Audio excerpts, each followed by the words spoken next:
এই জায়গায় মনিটরিং এর জায়গাটা কারা দেখবে? এটাও নিশ্চয়ই রেগুলেশন, মানে এই রেগুলেটরি এটা সিস্টেম বানাতে হবে, একটা মনিটরিং সিস্টেম বানাতে হবে যে এই ক্ষেত্রে কোনো ছাড় না, নারী ও শিশু নিরাপত্তার ক্ষেত্রে সরকারের পক্ষ থেকে এই প্রোঅ্যাক্টিভনেস দেখাতে হবে। কিন্তু দেখেন, আমি রাজনৈতিক প্রভাবের কথা একটু বলি। যেই কনসেনসাসগুলো আপনারা দেখতেছেন সামনে, আমাদের যেগুলো আসতেছে, এর বাইরেও কিন্তু প্রচুর এরকম ঘটনা গ্রামাঞ্চলে আছে যেটা আমাদের সামনে আসছে না। কেন সামনে আসছে না?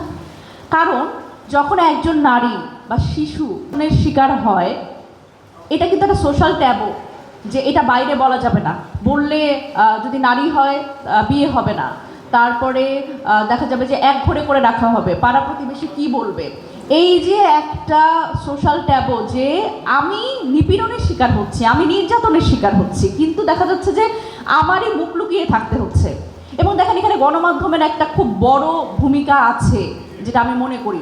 আপনি দেখেন যে যেভাবে করে ফলাও করে এই যারা ভুক্তভোগী তাদের নাম, তাদের পরিচয়, তাদের বাড়ির ঠিকানা, এটা যেভাবে করে ফলাও করে প্রচার করা হয়, আপনি দেখেন তো কয়জন ধর্ষকের বাড়ির ঠিকানা আপনি মনে করতে পারেন? কয়জন ধর্ষকের নাম আপনি মনে করতে পারেন? কয়জন অপরাধীর নাম আপনাদের মনে আছে? নাই কিন্তু। সুতরাং এই জায়গা থেকে আমার মনে হয় যে যারা আসলে ভুক্তভোগী তাদের নিরাপত্তা কারা দিবে, তাদের নিরাপত্তাও আসলে সরকারের নিশ্চিত করতে হবে, এবং সেই পরিবারের নিরাপত্তাও নিশ্চিত করতে হবে। এখন আসি আমি রাজনৈতিক জায়গাতে। রাজনৈতিক জায়গাটা কেমন? আমি গতকালকেই পড়ছিলাম নরসিংদীর একটা ঘটনা। নরসিংদীর ঘটনাটা হচ্ছে এরকম, সেখানে একজন কিশোরী, তাকে ওই যে বিয়ের প্রলোভন দেখিয়ে এই ধরনের একটা ঘটনায় তাকে স্থানীয় পর্যায়ে দেখা গেছে যে এই মামলা, পুলিশ কেস করতে অনেক সময় পরিবারগুলো রাজি হয় না। কারণ ওই যে বললাম সোশ্যাল ট্যাবু, মেয়ে বিয়ে দিবে কিভাবে, বা পাড়া প্রতিবেশী জেনে গেলে কি হবে, বাইরে এই কথাগুলো জেনে গেলে কি হবে। তো তারা কি করে, স্থানীয় প্রশাসন অর্থাৎ চেয়ারম্যানের কাছে যায়। তো বিএনপির এক চেয়ারম্যানের কাছে গেছে, দেখা গেছে যে সেটা উনি যেভাবে করে সেটেল করতে গেছে সেটা হচ্ছে যে টাকা পয়সা দিয়ে একটা মীমাংসা করে দিতে চায়। তো নরসিংদীর মেয়েটার ক্ষেত্রে যেটা হয়েছে, যখন আসলে এই টাকা পয়সা দিয়ে মীমাংসা করে দিতে চেয়েছে, সে লজ্জায় আঁকতে চেয়েছে, এবং সে এখন একটা মেডিকেলে আইসিইউতে ভর্তি। তাহলে এই ধরনের নিপীড়ন, এই অপরাধের এইটার মামলা হবে, প্রশাসনিকভাবে এইগুলো সমাধান হবে, বাংলাদেশে আইন আছে, বিচার ব্যবস্থা আছে, কিন্তু এখানে তো রাজনৈতিক যারা এই চেয়ারম্যান মেম্বার, তাদের তো কোনো কাজ নাই। তারা কেন এখানে মীমাংসা করতে আসবে, কেন সালিশ করতে আসবে, কেন টাকা পয়সা দিয়ে এগুলো মিটমাট করবে? মানে এই জায়গায় হচ্ছে দেখা যায় যে রাজনৈতিক নেতারা একটা কমিশনের ব্যবসা শুরু করে, যে টাকা পয়সা দিলে মিটমাট করায় দিবে।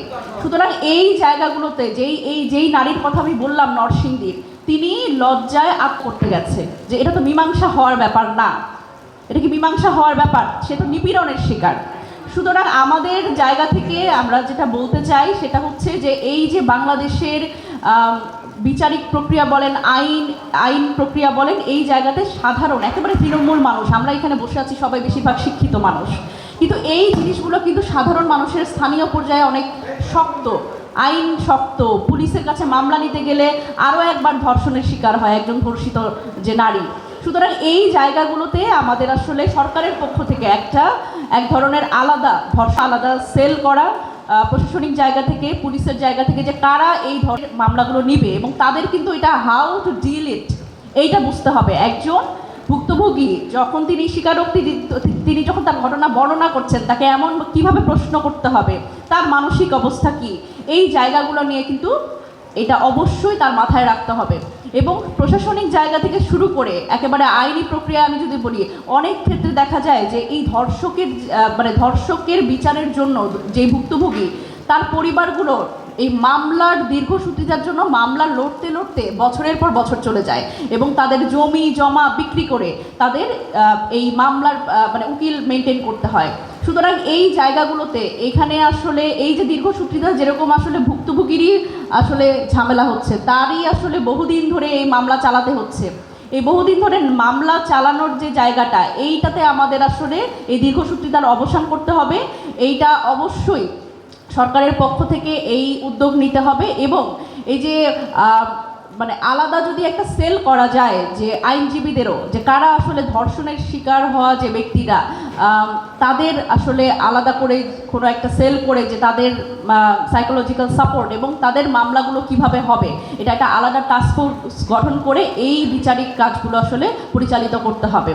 আমরা আমাদের জায়গা থেকে আমরা আজকে চেষ্টা করেছিলাম এনসিপির পক্ষ থেকে, এবং আমরা যোগাযোগ করার চেষ্টা করছি বিভিন্ন জায়গায়, এবং আমরা আরেকটি সংগঠন ধর্ষণ নাগরিক নেটওয়ার্ক, সেখান থেকে আজকে উদ্যোগ নিয়েছিলাম যে প্রধান বিচারপতির সাথে আমরা একটু বসবো, যে এই যে দীর্ঘসূত্রিতা, এই যে উচ্চ আদালতে গেলে আপিল, যদি বলি পক্ষ থেকে বা অপরাধীর পক্ষ থেকে আপিল করার পরে এই যে মামলাগুলো ঝুলে যায়, এই যে সাক্ষী গ্রহণকালে দেখা যায় যে সাক্ষীদের ভয়ভীতি দেখায় তাদের সাক্ষী গ্রহণে বিলম্ব হওয়া, এই যে নানান ধরনের বিষয়গুলো যেগুলো আসলে মামলার দীর্ঘসূত্রিতা বাড়ায়, সেই জায়গা থেকে আসলে আলাদাভাবে কি করা যায়, কি করণীয়, এই জায়গা থেকে আমাদের পক্ষ থেকে আমরা আসলে বিভিন্ন যারা স্টেক হোল্ডার আছে আমরা কিন্তু এই কথাগুলো বলতে পারি।